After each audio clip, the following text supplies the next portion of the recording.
조선의 왕들 중 가장 화려한 업적을 남겼고 가장 오랫동안 왕좌를 지켰던 임금. 우리는 그를 영조대왕이라 부릅니다. 탕평책을 통해 당쟁을 잠재우고 백성들의 군역을 줄여준 성군 중의 성군이지요. 하지만 여러분, 그 화려한 기록 뒤편에 가려진 영조라는 한 남자의 진짜 얼굴을 보신 적이 있습니까? 그는 평생 두 가지의 거대한 유령과 싸워야 했습니다. 하나는 궁궐의 가장 낮은 곳에서 물을 깃던 무수리의 아들이라는 지독한 낙인이었고, 또 하나는 자신의 형을 죽이고 왕위를 뺏었다는 형제 살해의 끔찍한 의혹이었습니다. 오늘 83년이라는 긴 세월 동안 단 한순간도 마음 편히 잠들지 못했던 조선에서 가장 고독했던 임금의 뒷이야기를 시작합니다. 이야기의 시작은 숙종 시절 궁궐의 후미진 곳으로 거슬러 올라갑니다. 장희빈과 인현왕후의 기싸움이 극에 달했던 그때 숙종의 눈에 띈 여인이 있었습니다. 신발도 신지 못한 채 궐의 굳은이를 도맡아 하던 무술이 훗날의 숙빈 최씨입니다. 그녀의 몸에서 태어난 아이가 바로 연인군, 훗날의 영조였습니다. 당시 궁궐은 신분이라는 보이지 않는 칼날이 지배하던 곳이었습니다. 아무리 왕의 자식이라 해도 어머니의 신분이 천하면 그 그림자는 평생을 따라다녔습니다. 어린 연인군은 화려한 비단옷을 입고서도 늘 죄인처럼 고개를 숙여야 했습니다. 문틈으로 새어나오는 상궁들의 비아냥거림, 무수리의 피가 어디 가겠느냐는 그 독한 말들이 어린 가슴에 대못처럼 박혔던 것입니다. 신분사회였던 조선에서 왕자의 어머니가 무술이라는 사실은 재앙과도 같았습니다. 종친들은 대놓고 그를 무시했습니다. 천한 피가 섞인 자가 어찌 왕실의 법도를 논하느냐는 비아냥이 그의 등 뒤를 따라다녔죠. 어린 연인군은 깨달았습니다. 살아남으려면 누구보다 완벽해야 한다. 남들보다 2배로 공부하고 10배로 예법을 지키며 단 하나의 빈틈도 보이지 말아야 한다. 이것이 영조를 평생 괴롭힌 결벽증적 완벽주의의 시작이었습니다. 그는 새벽이면 누구보다 먼저 일어나 의복을 정돈했고 스승이 내준 과제보다 훨씬 많은 양의 글을 읽었습니다. 자신의 존재 자체가 누군가에게는 조롱의 대상이 된다는 그 공포가 어린 소년을 쉼없이 채찍질했던 것입니다. 하지만 운명은 그를 가만두지 않았습니다. 병약했던 형 경종이 왕위에 올랐을 때 조선은 소론과 노론으로 나뉘어 피 튀기는 전쟁터가 되었습니다. 소론은 경종을 지켰고 노론은 연인군을 밀었죠. 형제의 우애는 정적들의 이간질 속에 갈갈이 찢겨나갔습니다. 연인군은 권력의 중심에 서고 싶지 않았을지도 모릅니다. 그러나 그가 멈추면 자신을 지지하던 수많은 이들이 죽어나가는 판국이었습니다. 형 경종의 차가운 시선과 신하들의 서슬 퍼런 감시 속에서 그는 매일 아침 목숨을 걸고 문안 인사를 드려야 했습니다. 정치는 인간의 욕망을 먹고 자라는 괴물이라 했던가요? 그는 어느덧 그 괴물의 한복판에서 살아남으려면 정을 끊어야 한다는 냉혹한 교훈을 뼈에 새기고 있었습니다. 그리고 1724년 8월 조선 역사를 뒤흔든 그날의 식탁 사건이 벌어집니다. 경종의 병세가 깊어지자 연인군은 형을 위해 음식을 올립니다. 그것은 다름 아닌 게장과 생감이었습니다. 한방에서 게장과 생감은 상극 중의 상극으로 함께 먹으면 복통과 설사를 유발의 기력을 앗아가는 것으로 알려져 있었죠. 의원들이 울며 불며 말렸습니다. 전하, 이것은 절대 안 됩니다. 하지만 연인군은 고집을 꺾지 않았습니다. 형님의 입맛을 돋우기 위한 정성이다. 이 고집이 진심 어린 형제애였는지 아니면 왕자를 향한 은밀한 욕망이었는지는 오직 그만이 알 것입니다. 그러나 역사는 잔인하게도 그 결과를 기록했습니다. 찬바람이 불던 그날 밤 왕실의 식탁은 피비린내 나는 비극의 시작점이 되었습니다. 결국 게장과 생감을 먹은 경종은 그날 밤부터 피 섞인 설사를 쏟아내며 사경을 헤매다 숨을 거둡니다. 사람들은 수군거렸습니다. 연인군이 형을 독살했다. 이 소문은 영조가 왕이 된 후에도 끈질기게 그를 괴롭혔습니다. 즉위한 지 얼마 되지 않아 대궐문에 붙은 벽서에는 이렇게 적혀 있었습니다. 무수리의 아들아, 형을 죽인 살인자야. 내가 어찌 왕이라 칭하느냐. 영조는 그 글궐을 마주할 때마다 심장이 타들어가는 고통을 느꼈을 것입니다. 자신이 아무리 좋은 정치를 펼쳐도 백성들의 입에 오르내리는 것은 그 추악한 의혹뿐이었습니다.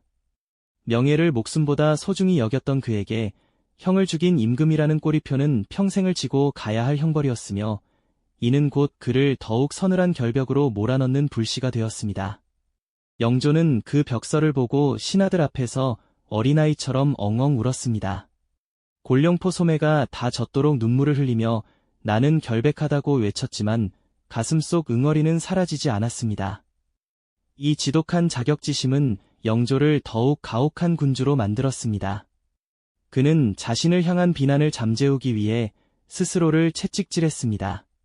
거친 옷을 입고 반찬 가짓수를 줄이고 밤새도록 책을 읽으며 나는 이렇게 훌륭한 임금이다라는 것을 증명하려 애썼습니다. 그는 신하들이 조금이라도 자신을 얕잡아보는 눈치를 보이면 참지 못했습니다. 탕평책 또한 어쩌면 모든 신하를 자신의 발 아래 굴복시켜 누구도 자신의 출생과 과거를 입에 담지 못하게 하려는 고도의 전략이었을지도 모릅니다. 그런데 여러분, 이 상처 입은 임금의 칼끝이 향한 곳은 엉뚱하게도 자신의 아들 사도세자였습니다. 영조는 아들을 사랑했지만 그 사랑은 뒤틀려 있었습니다. 너는 나처럼 무시당하지 말아야 한다. 너는 완벽해야 한다. 영조는 어린 아들을 혹독하게 몰아세웠습니다. 아들이 책 한 글자를 틀리면 대노했고 옷차림이 단정치 못하면 불호령을 내렸습니다. 영조는 아들을 볼 때마다 자신의 부끄러운 과거를 떠올렸던 것 같습니다. 아들만큼은 정통성 있는 완벽한 왕이 되어 자신의 콤플렉스를 씻어주길 바랐던 것이죠. 하지만 아버지가 쏟아붓는 그 무거운 기대는 어린 세자의 숨통을 조이는 밧줄이 되었습니다. 사도세자에게 영조는 아버지가 아니라 거대한 벽이었습니다. 아버지가 무수리의 아들이라는 소리를 듣지 않게 하기 위해 아들은 숨막히는 완벽의 감옥에 갇혀야 했습니다. 사도세자는 아버지가 나타나면 숨소리조차 제대로 내지 못할 정도로 공포에 떨었습니다. 아버지가 공부를 물어볼 때마다 머릿속은 하얘졌고 돌아오는 것은 언제나 차가운 꾸짖음뿐이었습니다. 어찌하여 너는 나를 닮지 못하느냐. 영조의 이 한마디는 아들의 영혼을 조금씩 갉아먹었습니다. 아들은 아버지를 만족시키기 위해 발버둥 쳤지만 영조의 기준은 저 하늘 위 별처럼 멀리 있었고 그 거리는 결코 좁혀지지 않았습니다. 비극의 정점이었던 이모년 윤오월의 그날을 떠올려 봅니다. 창경궁 휴령전 앞마당에 차가운 긴장감이 감돌았습니다.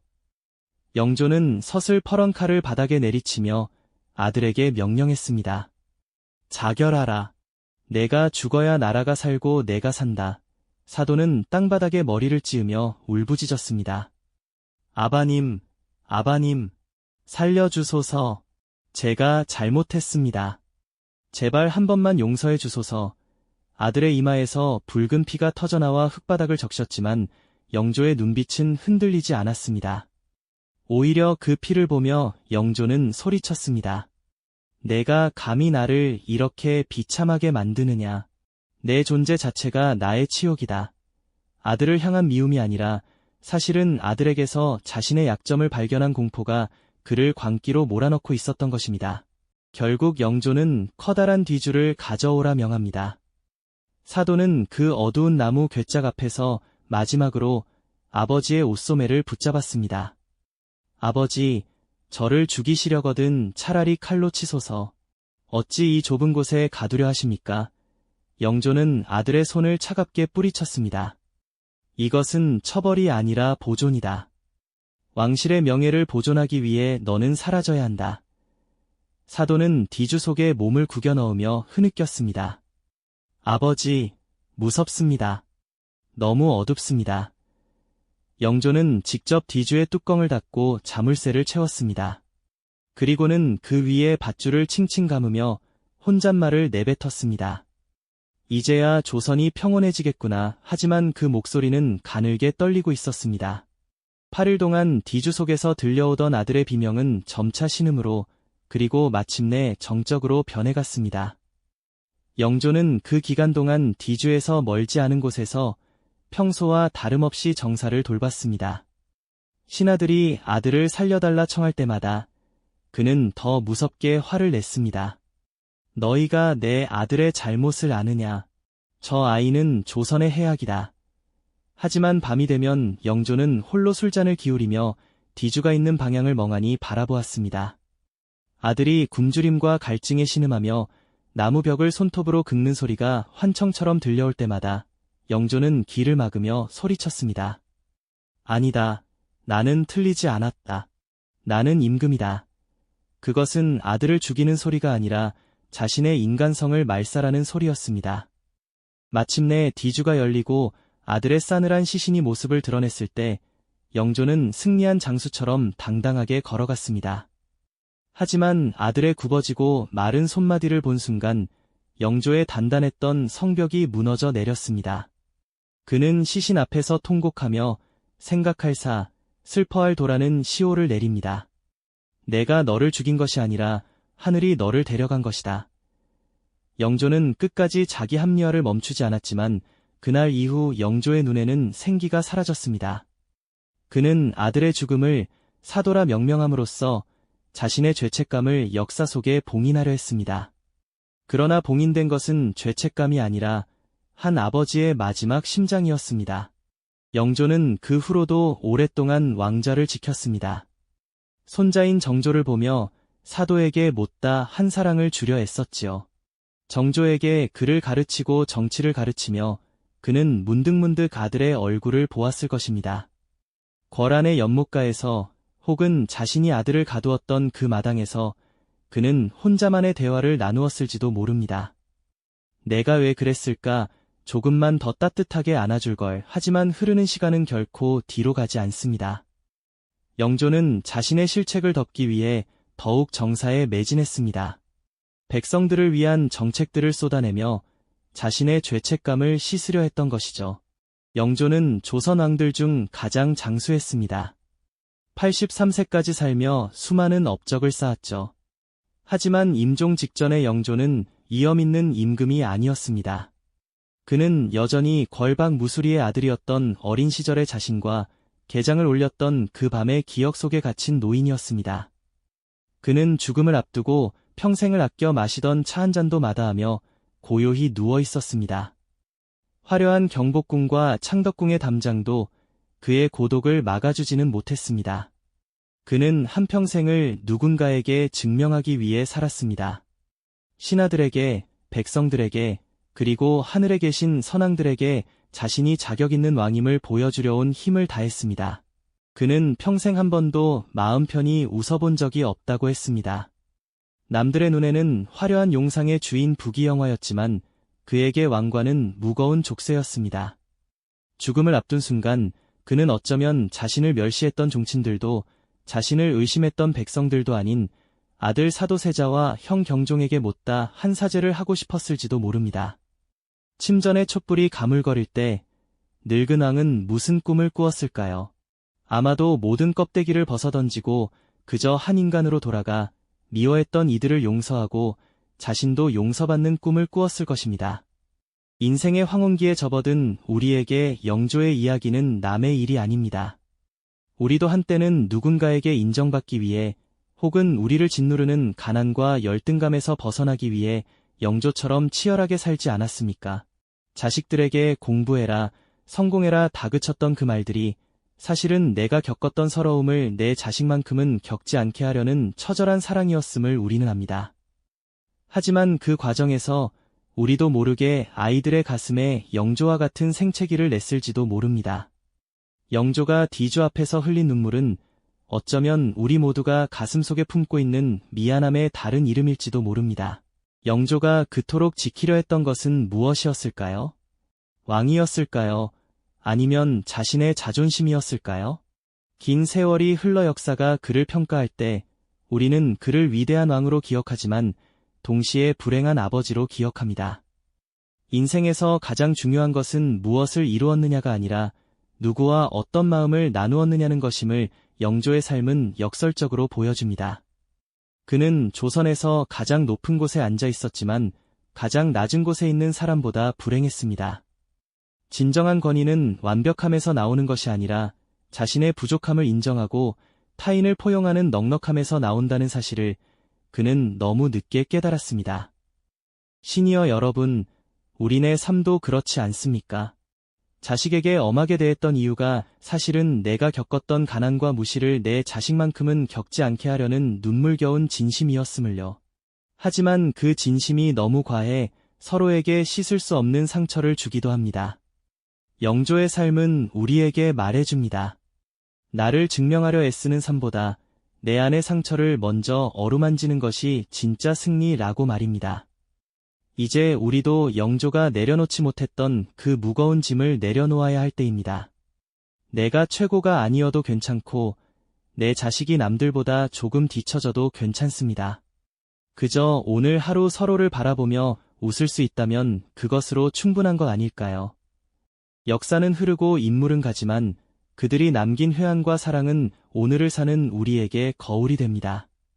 영조는 비록 고통 속에 살았지만 그의 고통이 있었기에 조선은 또 다른 안정기를 맞이할 수 있었습니다. 우리의 희생과 고생도 결코 헛되지 않았습니다.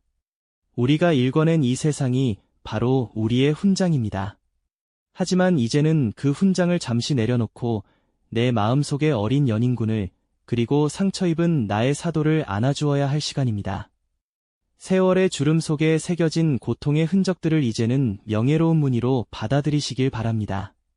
평안한 밤 되시길 기원합니다.